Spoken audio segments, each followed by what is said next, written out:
Hello. Today I come up with a selection of fragrances, and more precisely this is my fall list. 10 fragrances, it's always a good number. And basically the whole approach of this video for me is that I just want to share with you and show you which kind of fragrances I really love to wear. And based on my own experience, I find all these fragrances really great especially for the fall season. They do work basically whenever else as well. So I don't really limit myself only for this particular season with these fragrances, but I do still consider them that they are really fantastic around this time of the year. So yeah, 10 fragrances, they are not in any order. Basically, they are just all very good in my opinion. So yeah, let's get this started right away. I will say a couple words depending of the perfume. I might say a few more words about something else than some other, but you get the idea. First fragrance that I want to mention is Histoires De Parfums, and this is called 1740 or Marquis de Sade. And this can be a little bit challenging for some people.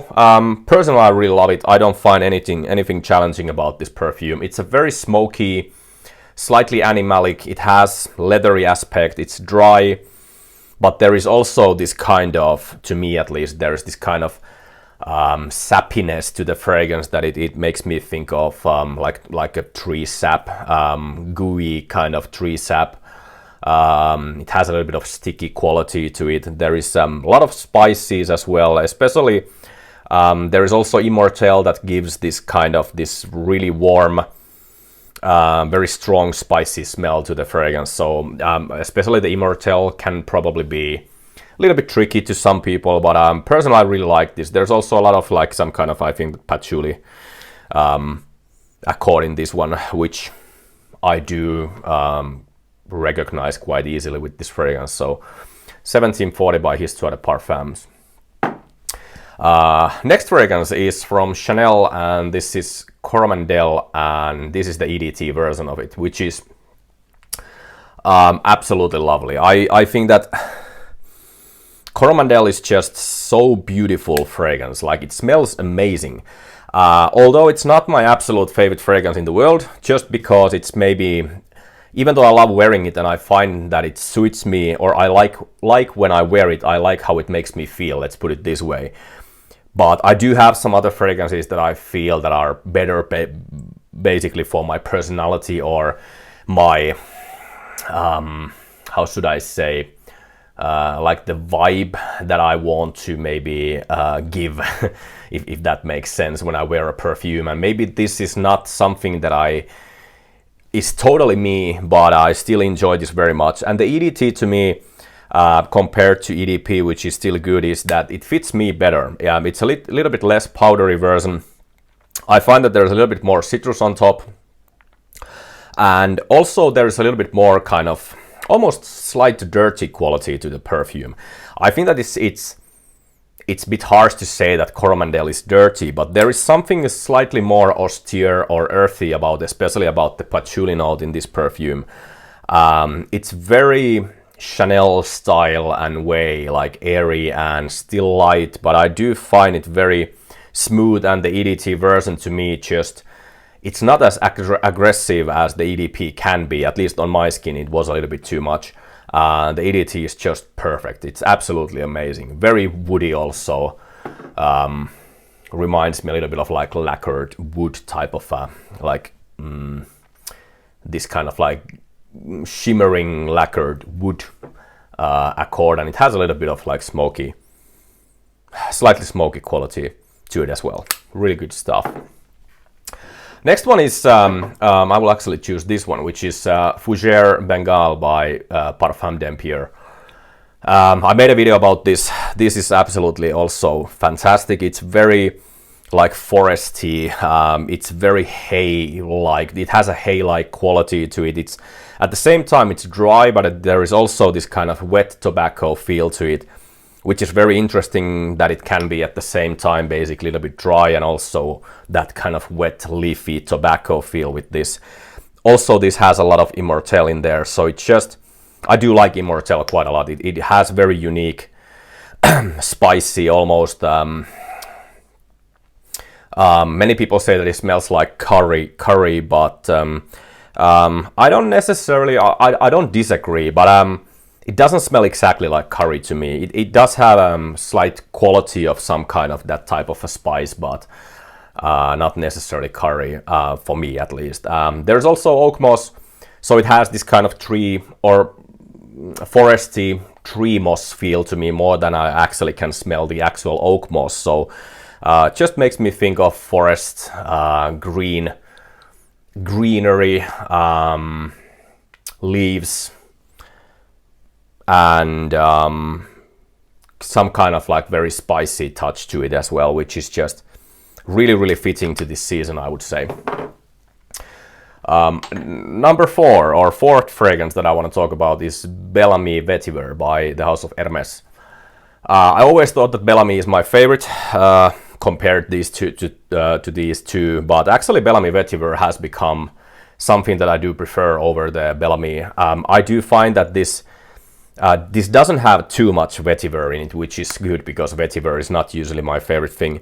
It's very piney. To me, this also has this kind of balsamic quality to it.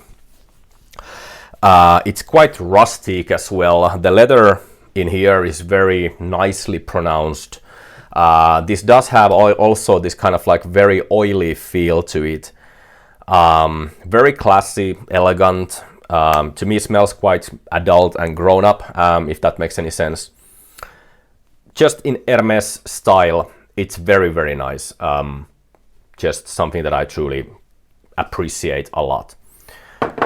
Number 5 is, this to me, I will even go as far as saying that this is a masterpiece to me. It is Ormonde Jayne, and this is called Nawab of Oudh Intensivo. Despite the name Oudh, and especially when it says Intensivo, it might make you,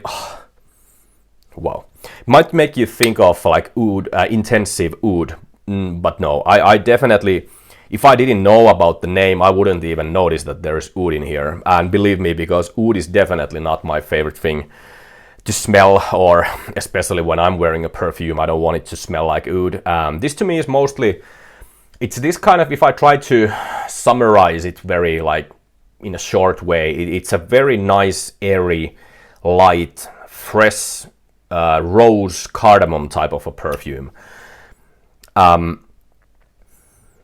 It has some sweetness to it as well. Even the cardamom to me smells a little bit sweet. So it's a very nice balance of freshness, that kind of sensual, rosy element with this, which is still also fresh.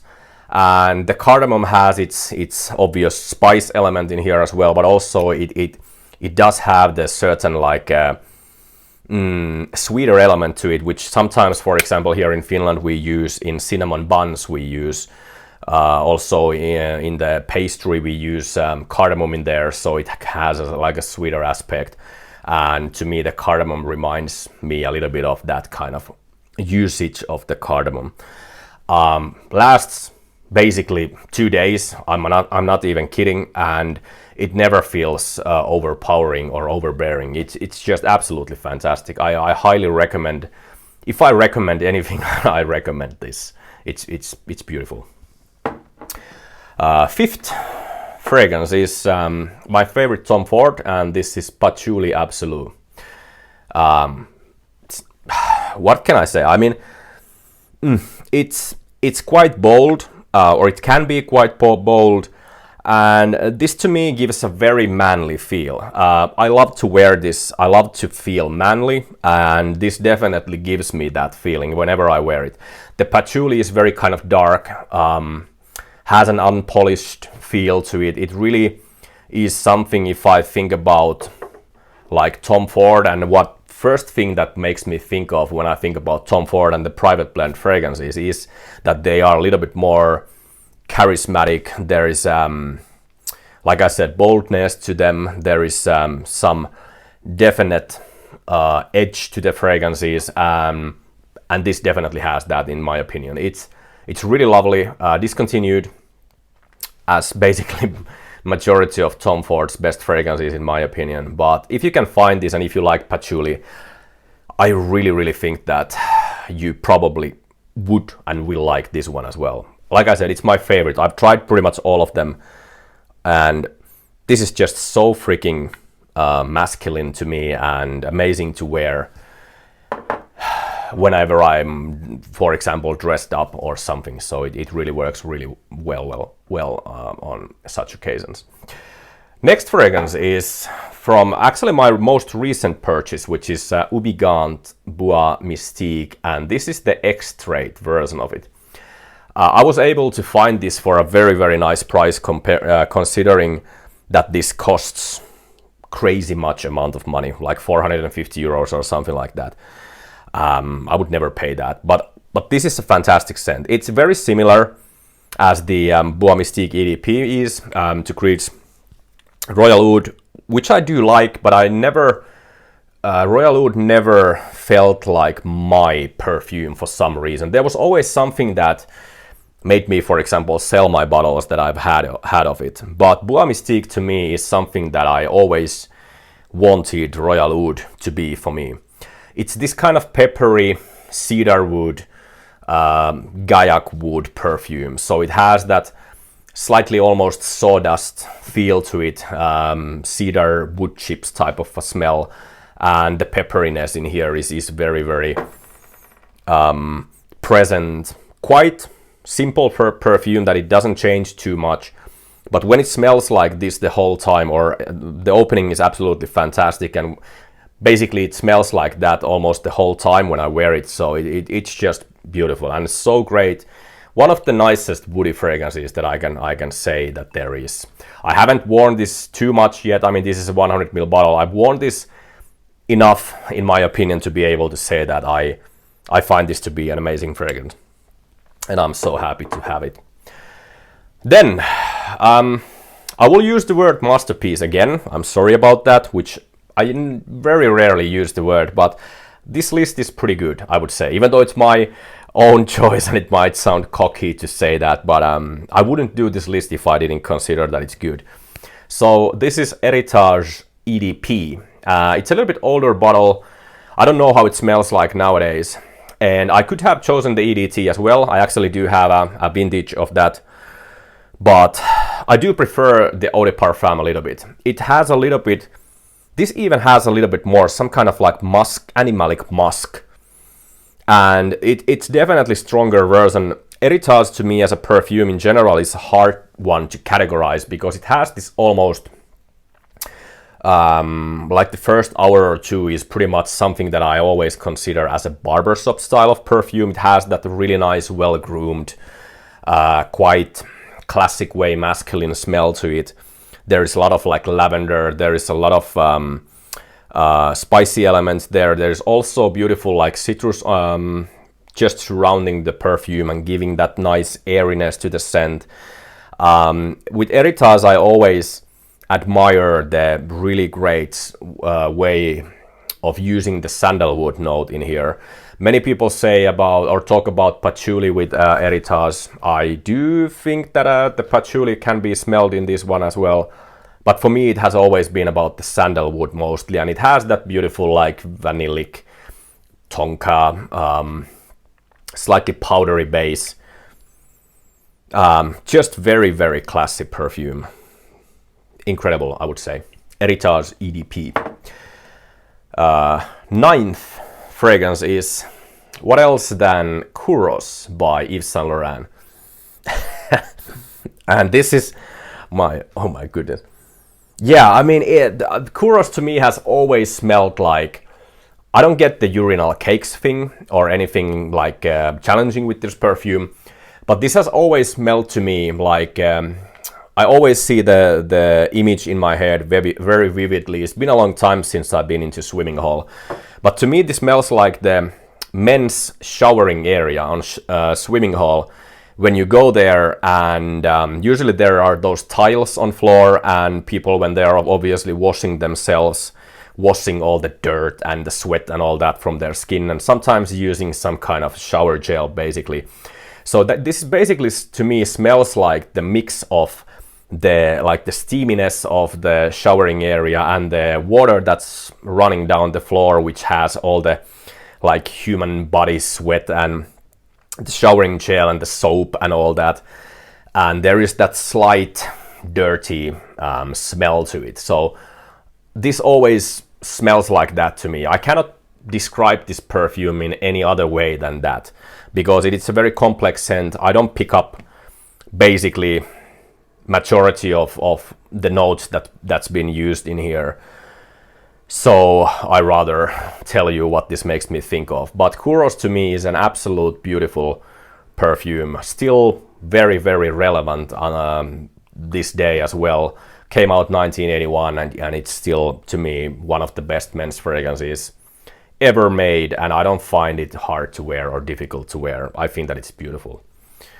And lastly, I chose my ultimate, in my opinion, or for me personally, the best and the greatest leather fragrance ever made, and this is Knize 10. If you haven't never smelled this, and let's say, oh, my goodness, it's so good.